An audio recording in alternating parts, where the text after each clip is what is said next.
Olá pessoal, bem-vindos ao vídeo. Se você abriu esse vídeo, provavelmente você está procurando sobre ética e cidadania. Eu vou tentar explicar um pouco aqui para vocês.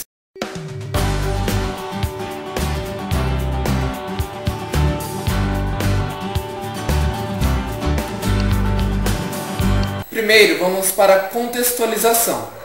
Você é ético?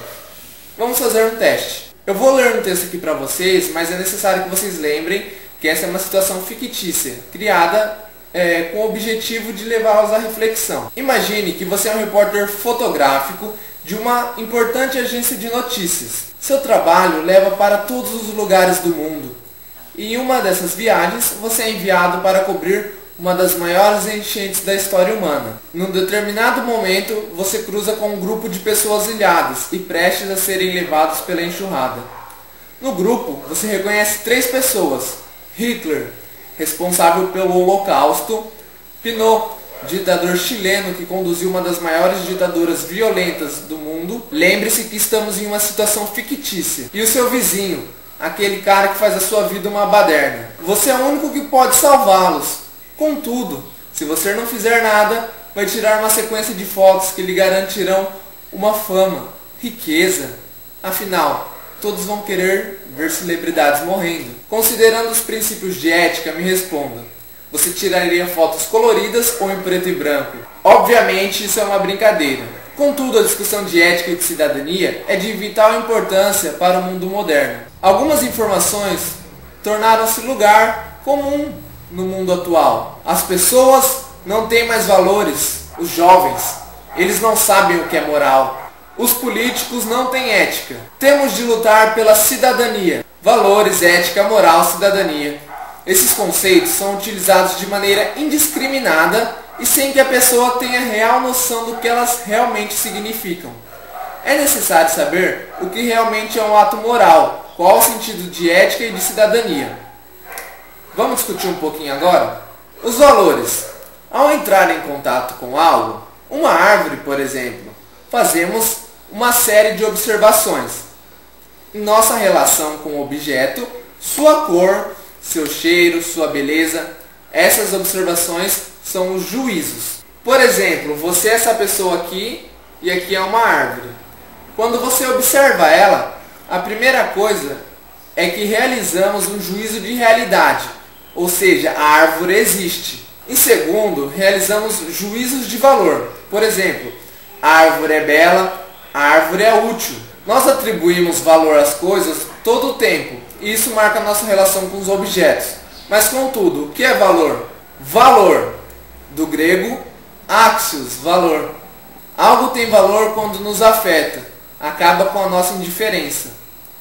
A não indiferença é a essência do valor. Os valores são, em um primeiro momento, herdados do mundo cultural em que vivemos, ou seja, aprendemos com os outros o que é belo e o que é feio. Aprendemos a andar, correr, brincar.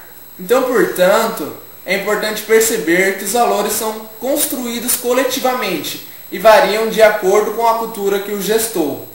Dentro desses valores estão os éticos e os morais, a moral e o ato moral. Os conceitos de moral e ética são muitos utilizados como sinônimos.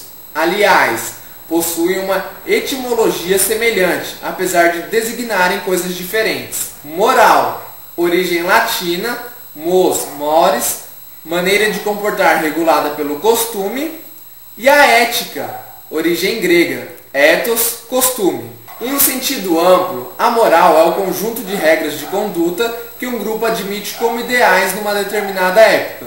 E ética é a parte da filosofia que se ocupa da reflexão sobre noções que fundamentam a vida moral. Observe que a moral é perpassada por 2 importantes dimensões: a pessoal e a coletiva, pois os atos humanos são marcados pela dinâmica entre a liberdade pessoal e a pressão coletiva entre a aceitação e a recusa de normas criadas socialmente. A criação do mundo moral leva à reflexão sobre os atos cotidianos e levanta a problemática do ato moral. Bom, vamos dar uma garimpada agora no ato moral.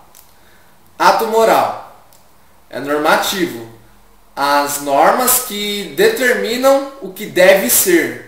É fatual, são os atos humanos que se realizam, ou seja, a moral foge da norma e a moral de acordo com a norma. É voluntário e livre. É um ato de vontade que busca um. É responsável e é um ato como livre e consciente. Aí tem uma outra vertente que é ser solidário, reciprocidade entre os envolvidos. E por último, é obrigatório, cria um dever. A consciência moral obriga a ação. É a autonomia, a autodeterminação. Estabelecidas as características do ato moral e determinado que a moral é um ato coletivo, podemos iniciar as considerações sobre a questão de ética, ou seja, as reflexões da filosofia sobre a vida moral. Ética, algumas considerações filosóficas. Os filósofos antigos consideravam que a vida moral era marcada por um constante choque entre os nossos desejos e a nossa razão. Nesse período, a vida ética era educar as paixões e orientar a vontade no rumo do bem e da felicidade. A finalidade da ética no mundo antigo era observar a harmonia entre o caráter sujeito ético e os valores da sociedade.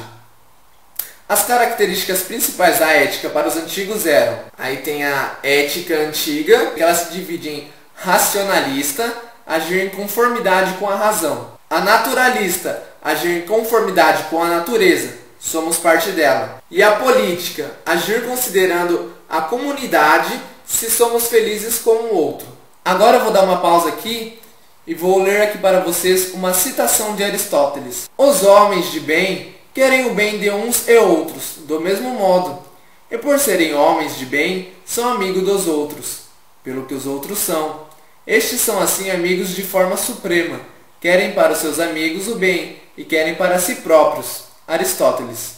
Agora vamos para a ética antiga. O advento do cristianismo trouxe muitas mudanças. Contudo, uma das mais importantes foi a religião cristã. Não se definiu por pertencer ao Estado ou por estar associado a uma determinada vida cidadã. O Deus cristão se relaciona diretamente com o seu crente. Trata-se de uma relação interior e não definida pela participação política. A fé cristã altera a concepção de ética que passa a ser definida. Então agora aqui vamos definir a ética cristã. Ela é definida por nossa relação com Deus e não com os outros homens. Dotados de vontade livre, somos fracos e tentados ao pecado. Devemos nos guiar por Deus. A lei divina é revelada. Temos a obrigação de obedecer, ideia e dever. A ideia da ação ética, como um ato de dever, é uma das marcas da filosofia moral ocidental. Trata-se de um conceito que é utilizado até hoje.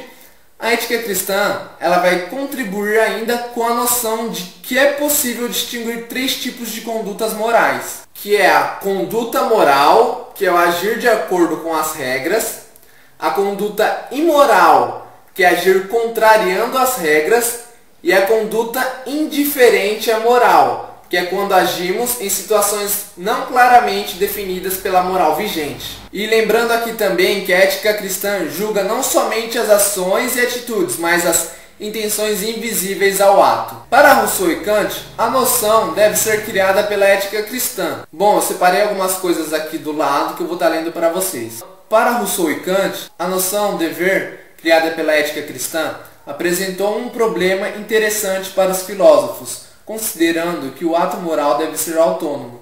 Como ele pode ser um dever? Dois grandes filósofos tentaram responder esse dilema, Rousseau e Kant. Agora eu vou estar falando aqui a frase para vocês de Rousseau, que é o Jean-Jacques Rousseau. Vamos lá. A consciência moral e o dever são inatos. São a voz da natureza e o dedo de Deus. Nascemos bons e puros. A ação da sociedade nos corrompe. A noção de dever moral somente nos faz lembrar nossa natureza original. Ao obedecer ao dever moral, obedecemos a nós mesmos, aos nossos sentimentos e emoções, e não obedecemos à razão que nos faz perversos. A razão toma a sociedade perversa. Agora eu vou estar lendo umas citações do Immanuel Kant. Kant reafirma a importância da razão para uma postura ética.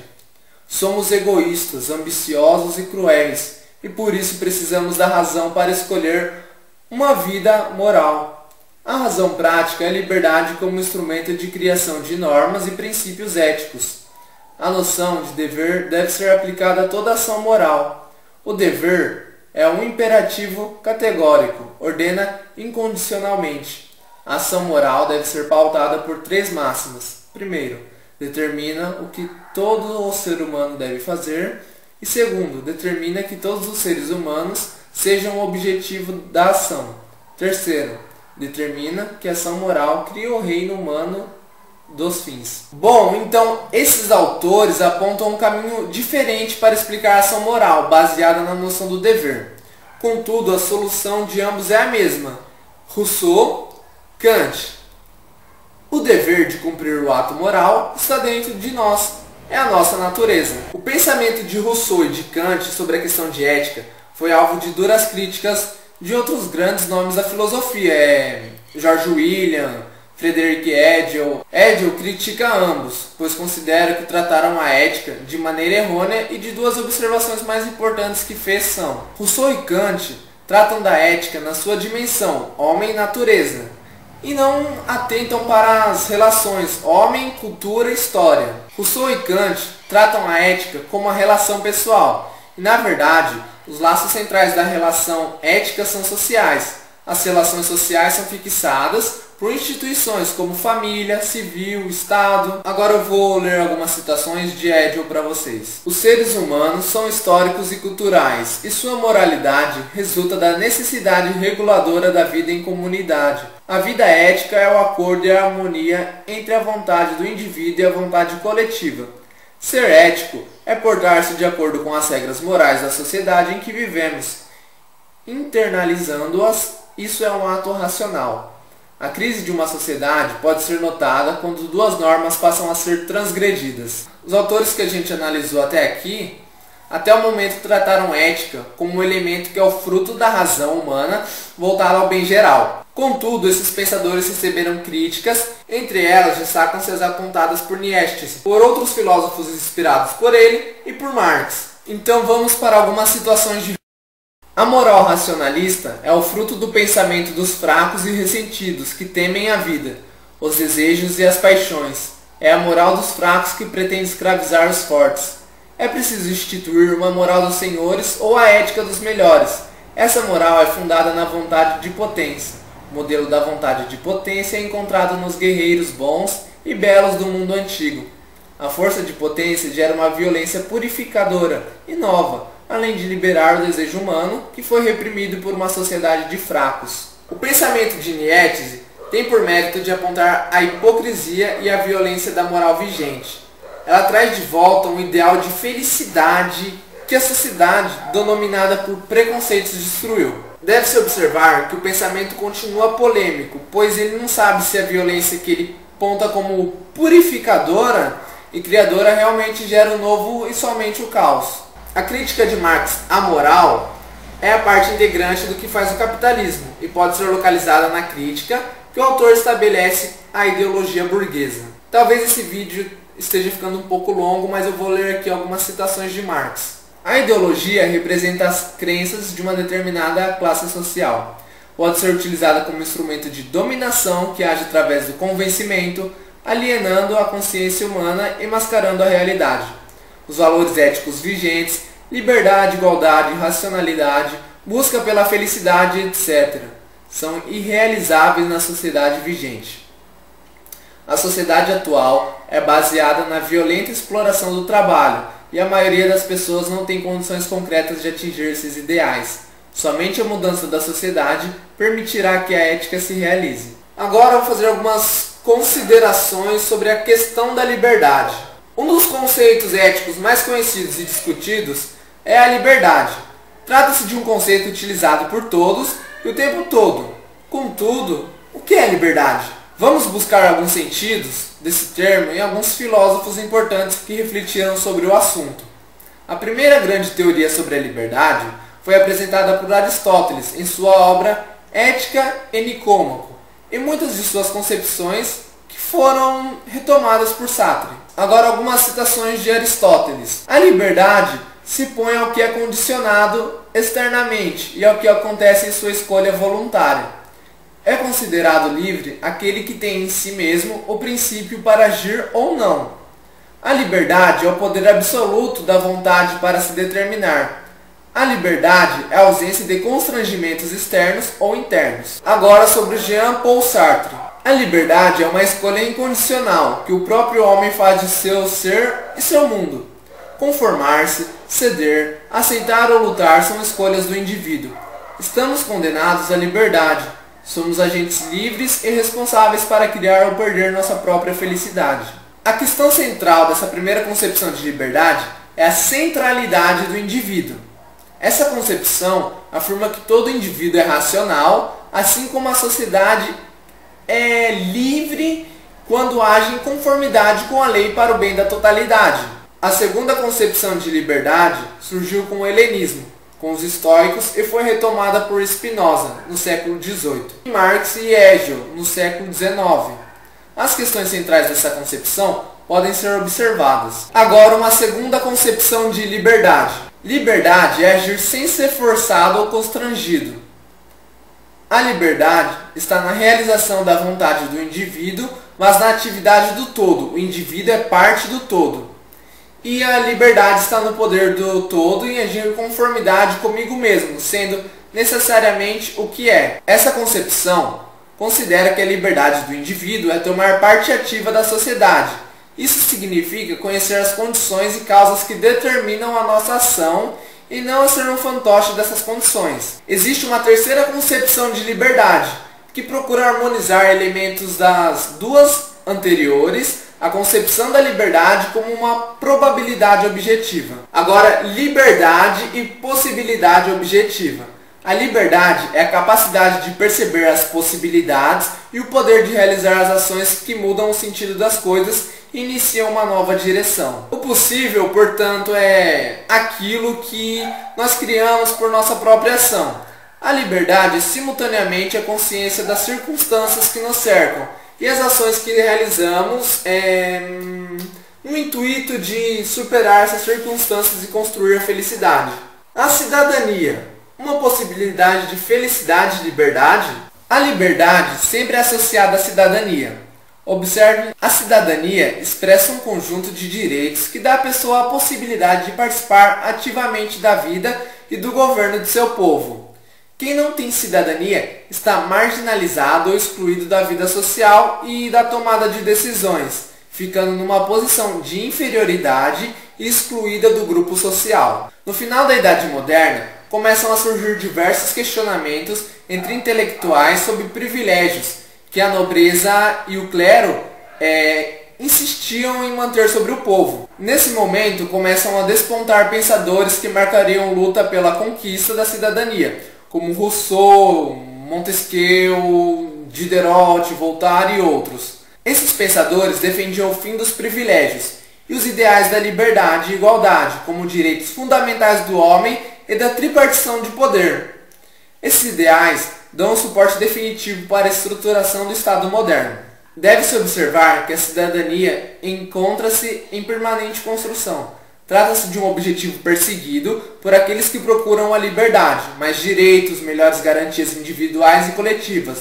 O exercício da cidadania plena pressupõe diversos fatores. Agora vamos resumir tudo. Afinal, cidadania é ter direitos e deveres, viver com dignidade, ter liberdade de opinião, ter liberdade de ir e vir com segurança, votar e ser votado, fiscalizar a ação do Estado, ter participação ativa na comunidade. É isso aí, pessoal, espero que tenham gostado do vídeo. Deu um mega trabalho fazer ele, espero que tenham conseguido absorver as informações.